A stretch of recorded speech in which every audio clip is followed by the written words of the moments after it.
Thank you. Thanks for coming to my state of Kentucky. I'm glad you chose to hold your convention here this year. Unlike some parts of the country, in Kentucky you will find that we still hold near and dear the Second Amendment and don't plan on giving it up anytime soon.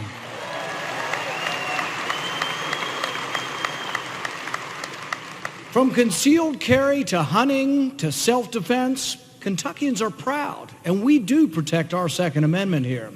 When President Obama ran for office, you remember this, he derisively referred to many of us as clinging to our guns and our religion. He got it half right. I say we're clinging to our guns, our religion, and our ammunition.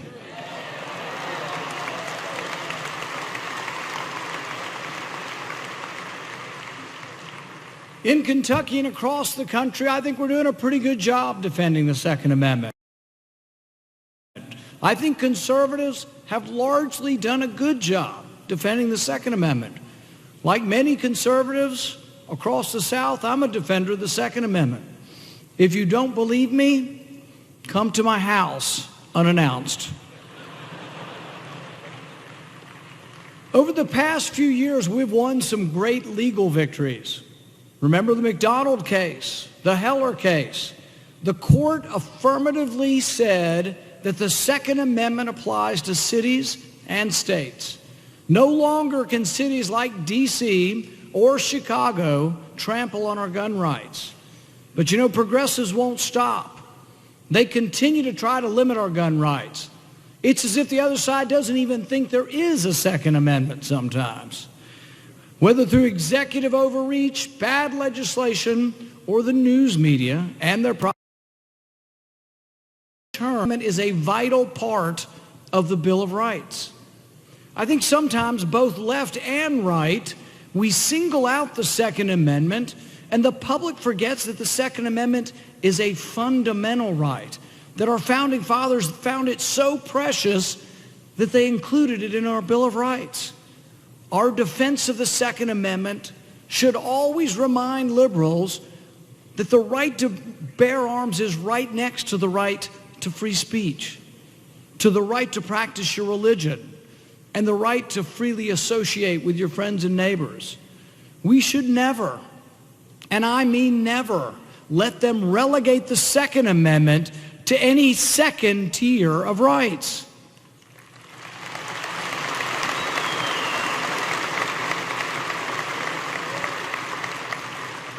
And we must always remember that the Second Amendment can only properly be defended when we defend the rest of the Bill of Rights.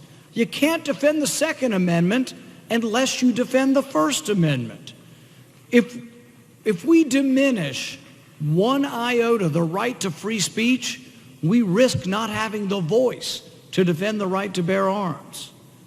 If we diminish one iota the right to be free from unreasonable search, we risk our right to bear arms. If we allow the government to enter our homes or to search our records without a warrant, we risk undermining not just our Second Amendment rights, but the entire Bill of Rights. I won't let this happen.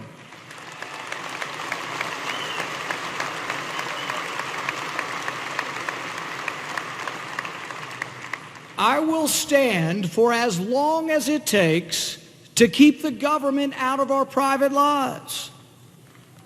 I will stand for as long as it takes to protect each and every American's right to be left alone.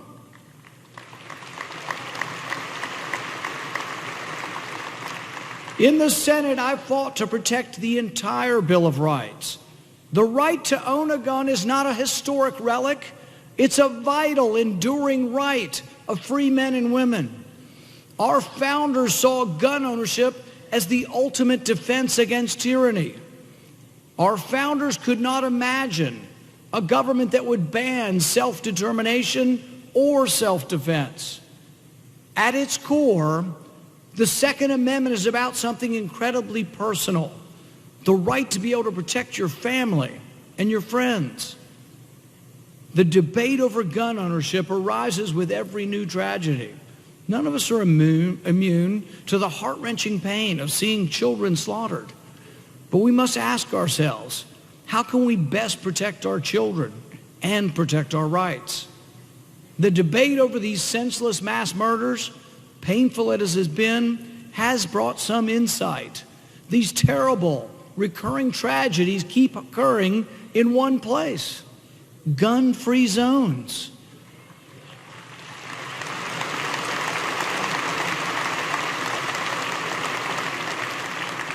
These terrible tragedies keep happening in areas that we have pre-announced are defenseless. Look, I've got children. I can't imagine one of my kids being killed at school by a deranged killer. But as a physician, I was trained to solve problems, to get beyond emotions and find answers.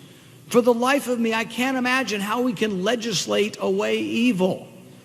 I can imagine, though, how we can remove the obstacles to self-defense.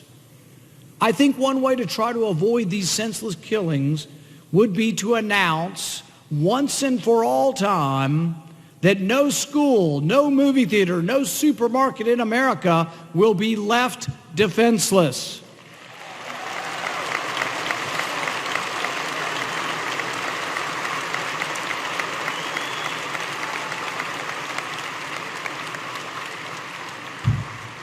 Once and for all time, government should remove all legal barriers from allowing our children and our schools to have defense against these killers. The media, they trumpet gun control as an answer to evil, but rarely do they let us see the other side of the story, where self-defense saves lives. They don't often tell the story of a couple in Sultan, Washington, sitting in their house watching TV, when an intruder broke in and stabbed the 75-year-old husband in his home, only to be shot seconds later by his gun-wielding 80-year-old wife.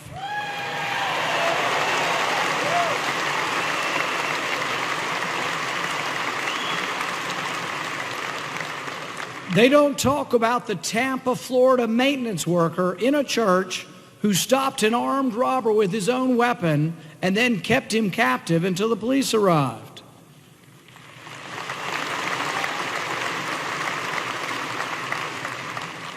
They don't talk about Chris Gaither from Talladega, Alabama. Chris was alone in his house when someone broke in to rob them. Chris fired his 9mm weapon and struck the burglar, thwarting the robbery and protecting himself. What they also don't want to tell you is that Chris is 11 years old.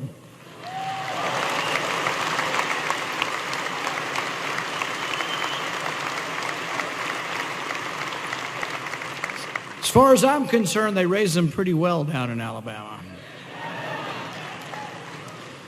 These stories and thousands like them happen every day across America. The story they tell is crystal clear. There is no better defense against evil than self-defense. If more law-abiding citizens could own and carry a weapon, good people would have a fighting chance to defend themselves. Ask the unarmed citizens of Chicago, New York, and yes, our nation's capital, Washington, D.C., if they would feel safer with a firearm. I know I would, but the red tape is such that it's almost impossible to get a gun in D.C. A month or so ago, the D.C. police chief warned us. She said that if there's an active shooter, take them down. I responded to her with what? My bare hands? It's almost impossible to get a gun in D.C. Guns stop crimes. It has been estimated that over 2 million crimes are stopped every year by law-abiding citizens with guns.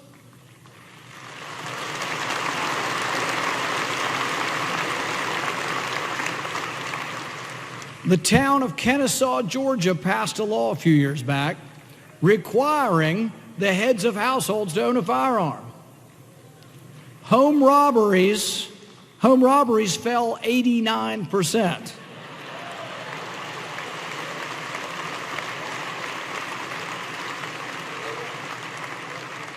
It's not rocket science. Though you would think so if you listen to the gun grabbers in the liberal media, more guns with good guys equals less crime. Period.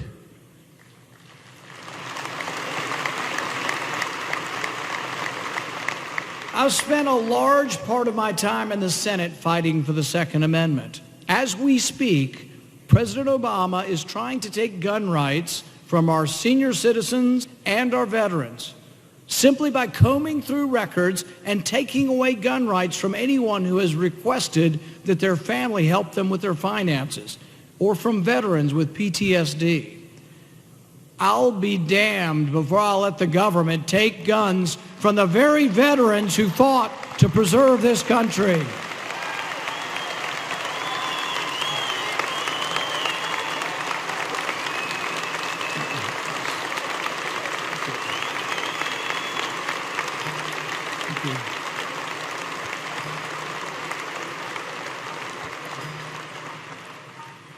This year, I sponsored a bill to stop Barack Obama's unconstitutional attempt to take gun rights from our senior citizens and our veterans.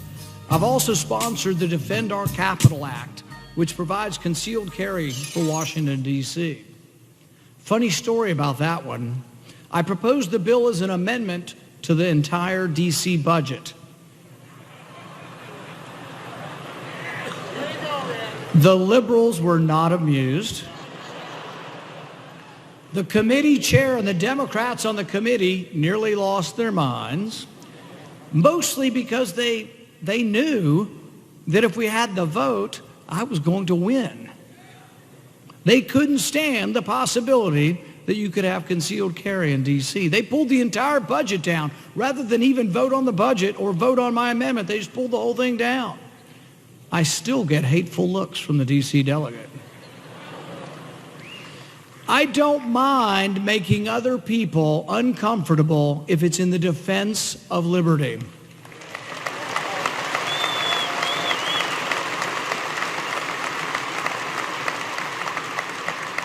I will do whatever is necessary to defend our God-given rights. Twice in the last 3 years, I held up the entire Senate to defend your right to be left alone. I stood on the Senate floor for nearly 13 hours to defend the idea that we are innocent until proven guilty.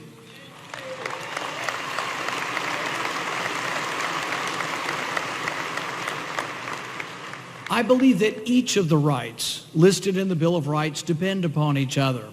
That's why I tell people you won't have the Second Amendment very much longer if you don't start protecting the Fourth Amendment. I filibustered to stop the unconstitutional spying on Americans that threatens our freedoms.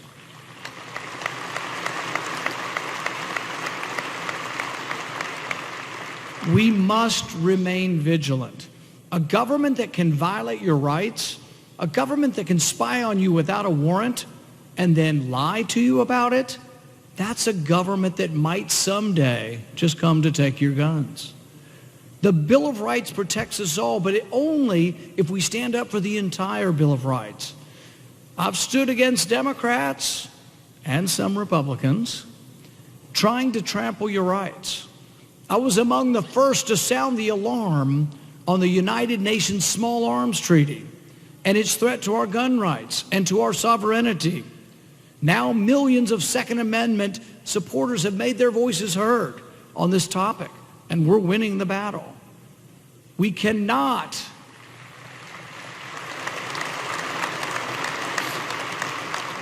let our legislators, our executive or unelected globalist bureaucrats at the UN take away our gun rights.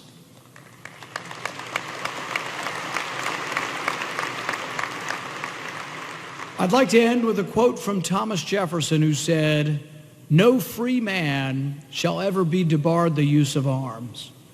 Our country was founded by the people who fought to establish and preserve our rights. Life, liberty, and the pursuit of happiness are secured by the Second Amendment. They knew it. You and I know it. Let's carry that message from coast to coast this year and make sure everyone remembers it. Thank you, and God bless and save this republic.